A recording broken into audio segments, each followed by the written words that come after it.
እስራኤልና አሜሪካ ከጅምሩ በወዳጅነት ዘልቀዋል።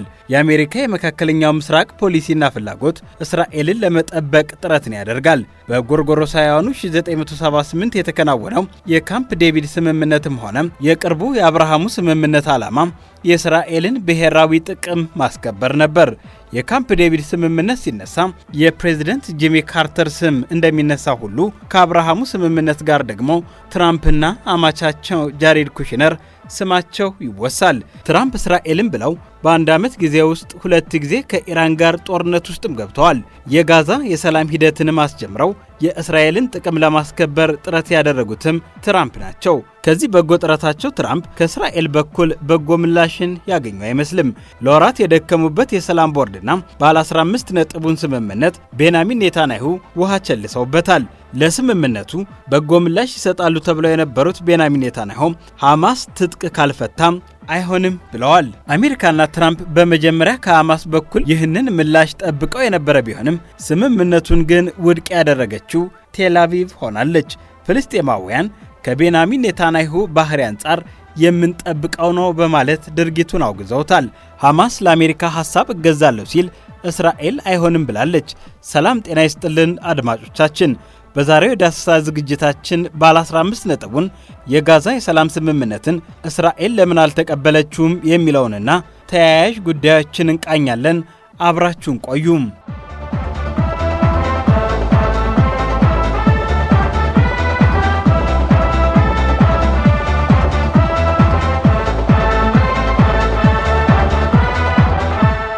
ትራምፕ የደከሙበት ለወራት ጥረትን ያደረጉበት ጋዛን ሰላም የማድረግን ሐሳብ እስራኤል አልተቀበለችውም። ጋዛን ሰላም የማድረጉን ባለ 15 ነጥብ ሐሳብን እስራኤል በሯን ዘግታበታለች። በሀገር ውስጥ ፖለቲካ ጫና የበረታባቸው ቤንያሚን ኔታንያሁ የሰላም ቦርዱ ያቀረበውን ሐሳብ አንቀበልም የሚል አቋምን አራምደዋል። በጋዛ ለሚገኙ 2 ሚሊዮን ሰዎች ሰላምን ተስፋን የሰነቀው ይህ የትራምፕ የሰላም ቦርድ የሰላም ሐሳብ በኔታንያሁ ተቀባይነትን አላገኘም። በመጪው ጥቅምት ምርጫ የሚጠብቃቸው ቤንያሚን ኔታንያሁ የቀኝ ፖለቲካ አራማጆችን ድጋፍ ለማግኘት በመሻት ከትራምፕ ጋር ትከሻ መለካካትን መርጠዋል። ከተቾቻቸው በኩል እየቀረበ የሚገኘው ሐሳብ ነው። የቀኝ ፖለቲካ አራማጆችን ለማስደሰት ትራምፕና የሰላም ሐሳባቸውን አልቀበልም ማለታቸው ደግሞ ለቤንያሚን ኔታንያሁ በጎ ውጤትን ላያስገኝላቸው እንደሚችልም ይጠበቃል። የተቃወሟቸውን ባለንጋ መግረፍ የሚያውቁት ትራምፕ የሚሰጡት ምላሽም ተጠባቂ ነው። ኔታንያሁ እንዴት ከሁለቱ አጣብቂኝ ውስጥ ይህንን መረጠ የሚለው የሰሞኑ ትልቁ ጥያቄም ሆኗል። ትራምፕን አስከፍቶም የሀገር ውስጥ ፖለቲካዊ ድጋፍን መሸመት ያዋጣቸዋል ወይ? አብይ ጂኦፖለቲካዊ ጥያቄም ሆኗል። ኔታንያሁም እኔ በእስራኤል ስልጣን ላይ እስካለው ድረስ ፍልስጤም የሚባል ሀገር አይኖርም በማለት ሐሳቡን ውድቅ ሲያደርጉም ታይተዋል። ፍልስጤም በጋዛ በጁዲያም ሆነ በሳማሪያ አትወለድም በማለት ከረር ያለ ሐሳብንም ሰነዘሩ። ባለ 15 ነጥቡን የሰላም ስምምነት ሐሳብንም ውድቅ እንደሚያደርጉት ቆፍጠን ብለው ተናግረዋል። እኔ ጠቅላይ ሚኒስትር ሆኜ እስከቀጠልኩ ድረስ ፍልስጤም የምትባል ሀገር በጋዛ በጁዲያና በሰማሪያ አትኖርም። አንዳንድ ዜናዎች እየወጡ ሰምተናል። እስራኤል ባለ 15ቱ ነጥብ ሰነድ አትቀበለው። ደግሜ ላረጋግጥላችሁ፣ እስራኤል ባለ 15ቱ ነጥብ ሐሳብ አትቀበለው።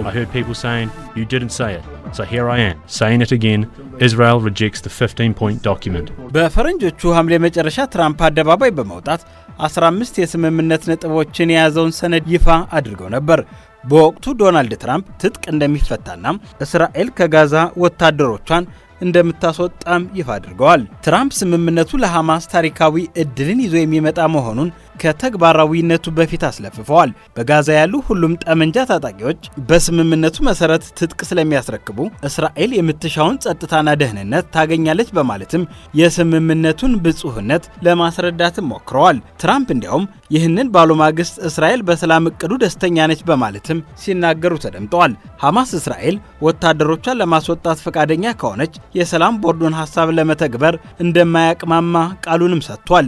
የባለ 15 ነጥቡን ስምምነት በተመለከተ በፈረንጆቹ ሐምሌ መጨረሻና ነሐሴ መጀመሪያ ሲዘዋወር የነበረው ሐሳብም ይህ ነበር።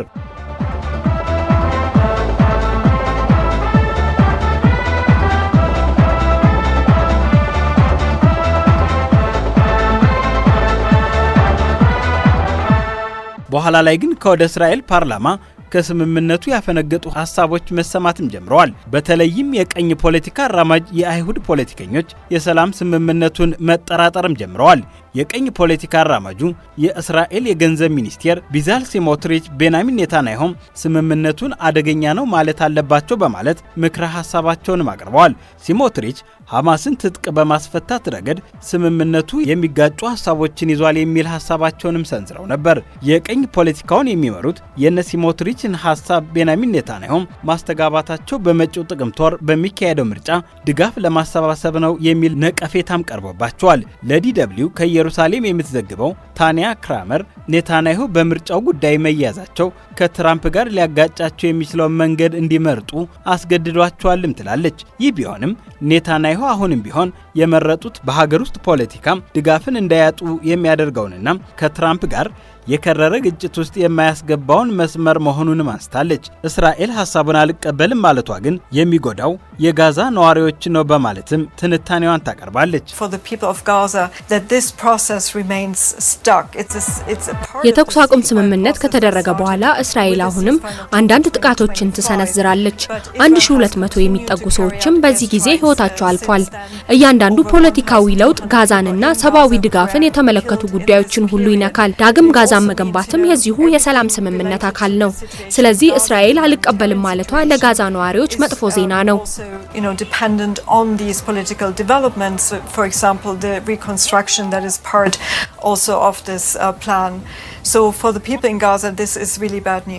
የጋዛ ነዋሪዎችም ይህንን የቤንያሚን ኔታንያሁን ሐሳብ በግላጭ ተቃውመውታል። እፎይታን እና ሰላምን እየጠበቁ ያሉ የጋዛ ንጹሃን ቤንያሚን ኔታንያሁ የስምምነቱን ሐሳብ አለመቀበላቸውን በበጎ አልተመለከቱትም። ኔታንያሁ ከጋዛ ምን እንደሚፈልግ አይገባኝም። በጋዛ የቀረው ምንም ነገር የለም። መሬት፣ እህል፣ ህንፃ አልቀረውም። ሁሉንም አውድሟል።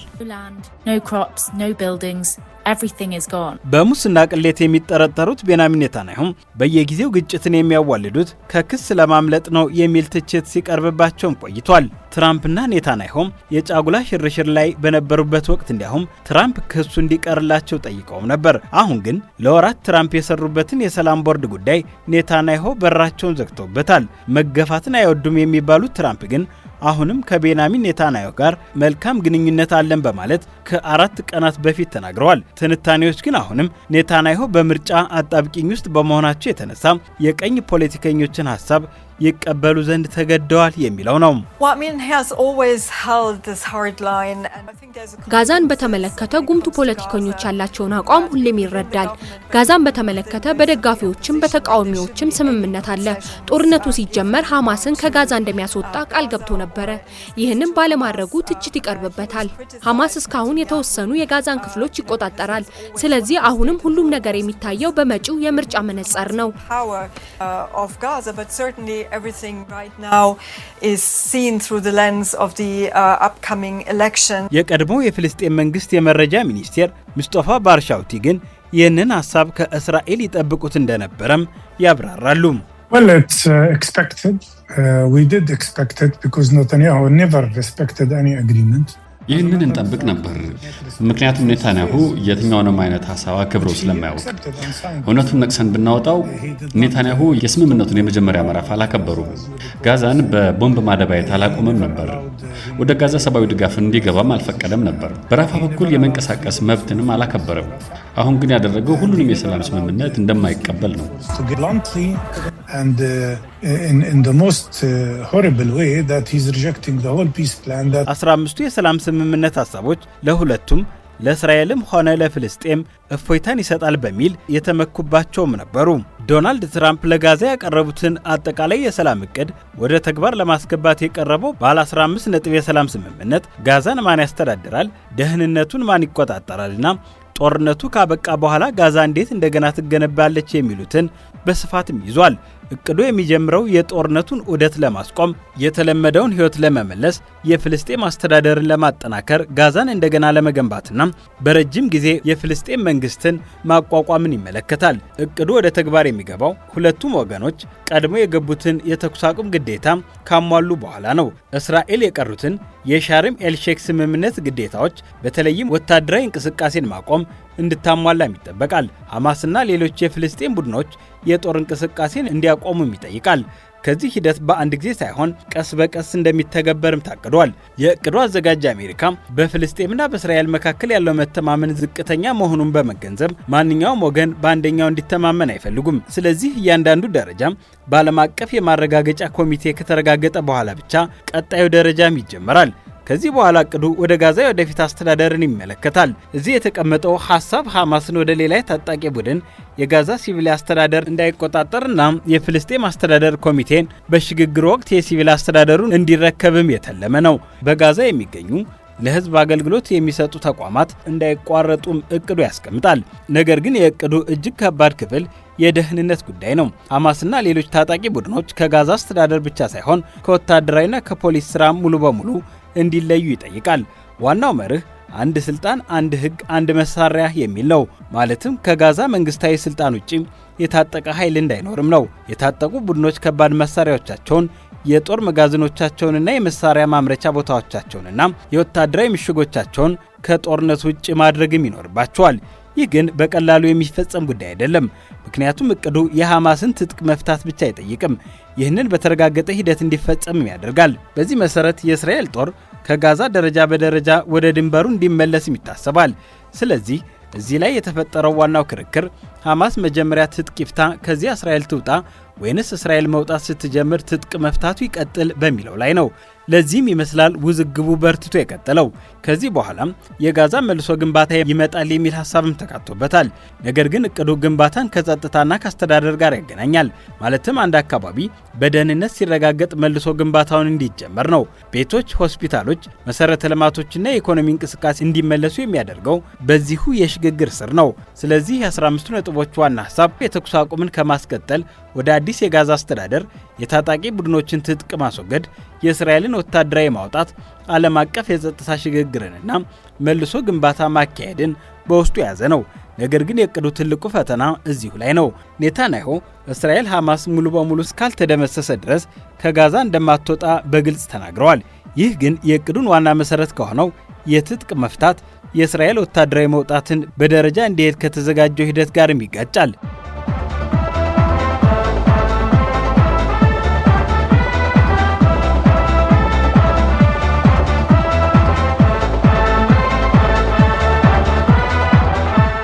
ተንታኞች የተለያዩ ሐሳቦችን በጉዳዩ ዙሪያ ሲሰጡም ሰንብተዋል። የእስራኤሉ ጠቅላይ ሚኒስትር ቤንያሚን ኔታንያሁ እስራኤል በትራምፕ የሚመራውን የሰላም ቦርድ 15 ነጥብ የጋዛ ጦርነትን ከማስቆም በላይ የአሜሪካንና የእስራኤልን ግንኙነት ወደ አዲስ የፖለቲካ ፈተና ማስገብቶታል። ኔታንያሁ ያስተላለፉት መልእክት ግልጽ ነው። የእስራኤል ጦር ሐማስ በእውነት ትጥቅ እስካልፈታ ድረስ ከጋዛ አይወጣም። እስራኤልም 15ቱን ነጥብ ሰነድ እንደማትቀበለውም በግላጭ ይፋ አድርገዋል። እዚህ ላይ ግን ዋናው ጥያቄ ኔታንያሁ የሚቃወሙት የእቅዱን የጸጥታ ይዘት ብቻ ነው ወይ የሚለው ነው፣ ወይንስ ከበስተጀርባ የእስራኤልን የውስጥ ፖለቲካ ጉዳይ አለ? የእስራኤል ጉዳዮችን የሚከታተለው ተንታኝ ጋርሰን ባስኪን የኔታንያሁ ምላሽ በቀጥታ ከሚመጣው የእስራኤል ምርጫ ጋር ይገናኛል። እርሳቸው እንደሚሉት ኔታንያሁ ከመጪው ምርጫ በፊት ከቀኝ ክንፍ ደጋፊዎቻቸው ጋር ያላቸውን የፖለቲካ ግንኙነት ለመጠበቅ ከባድ አቋም ማሳየት አለባቸው። በእሳቸው አመለካከት የኔታንያሁ ቃላትን በመሬት እየተተገበሩ ካሉ ነገሮች መለየትም ያስፈልጋል። ምክንያቱም ከ15ቱ ነጥቦች አንዳንዶቹ በመሬት ላይ እየተተገበሩ ሊሆን እንደሚችልም ይጠቁማሉ። ይህ ትንታኔ ጠቃሚ የሚሆነው ኔታንያሁ በአንድ በኩል ትራምፕን መቃወማቸውን እየተናገሩ በሌላ በኩል ግን የሽግግሩን አንዳንድ ዝግጅቶች እንዳያቆሙ እየፈቀዱ ሊሆን ይችላል የሚል ሐሳባቸውንም ያነሳሉ። ሙካይማር አቡሻድ ደግሞ የሐማስ አቋምን ከእስራኤል አቋም ጋር በማነጻጸር ይመለከተዋል። እርሳቸው እንደሚሉት ሐማስ በይፋ ትጥቅ ለመፍታት መስማማቱ ትልቅ ለውጥ ነው። ለረጅም ጊዜ ቡድኑ ትጥቅ መፍታትን በመሰረቱ ይቃወም ነበር። አሁን ግን ከባባድ መሳሪያዎችን ለአዲሱ የጋዛ አስተዳደር ለማስረከብ መስማማቱ ትልቅ የፖለቲካ ለውጥም ነው ይላሉ። ነገር ግን ይህ ስምምነት ያለ ቅድመ ሁኔታ አይደለም። ሐማስ ትጥቁን የሚያስረክበው እስራኤል ጥቃቷን ካቆመችና ወታደሮቿን ካስመለሰች በኋላ እንደሆነ ያነሳል። ከሁሉም ትንታኔዎች የሚወጣው አንድ ዋና ሐሳብ አለ። ችግሩ 15 ነጥቡ ብቻ አይደለም። ችግሩ ማን ምንን መጀመሪያ ያድርግ የሚለው የመተማመን ጉዳይ ነው። ሐማስ እስራኤል መጀመሪያ ትውጣ ይላል። እስራኤል ሐማስ መጀመሪያ ትጥቅ ይፍታም ትላለች። ትራምፕ ደግሞ እነዚህን ሁለቱን ደረጃ በደረጃ ለማጣጣም ይሞክራሉ። ኔታንያሁ ግን ይህንን የቅደም ተከተል አስተሳሰብ እስካሁን አልተቀበሉም። ስለዚህ የሚቀጥለው የሰላም ሂደት ቁልፍ ጥያቄ ሐማስ ትጥቅ ይፍታ ወይ የሚለው ጉዳይ አይመስልም። ኔታንያሁ ከትራምፕ ጋር ያላቸው ልዩነት ለምርጫ ድል የሚጠቀሙበት የፖለቲካ ስልት ነው ወይንስ በእውነት የእስራኤልን ደህንነት ለማስጠበቅ የሚወስዱት የማይደራደር አቋም ነው? ትልቁ ጥያቄም ሆኗል።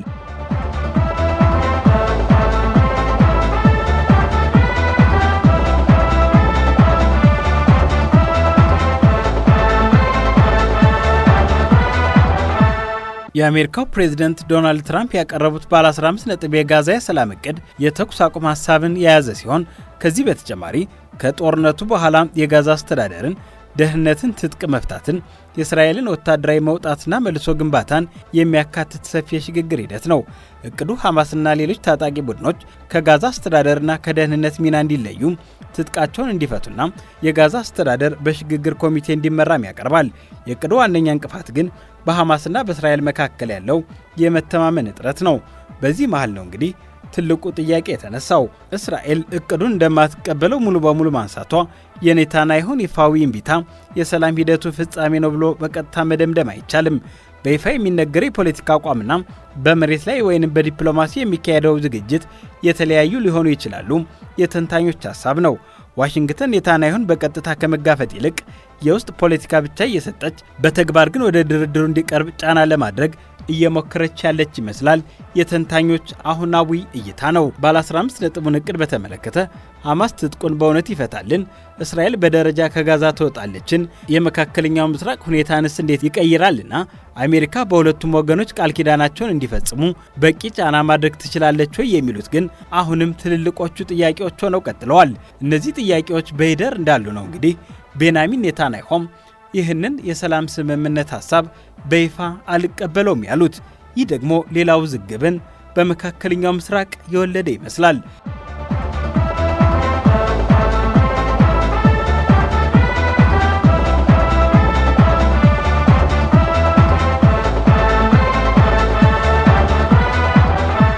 ባለ 15 ነጥቡን የሰላም ስምምነት ሐሳብ እስራኤል አልቀበልም ማለቷን ተከትሎ ያዘጋጀንላችሁ ዳሰሳ ይህንን ይመስል ነበረ።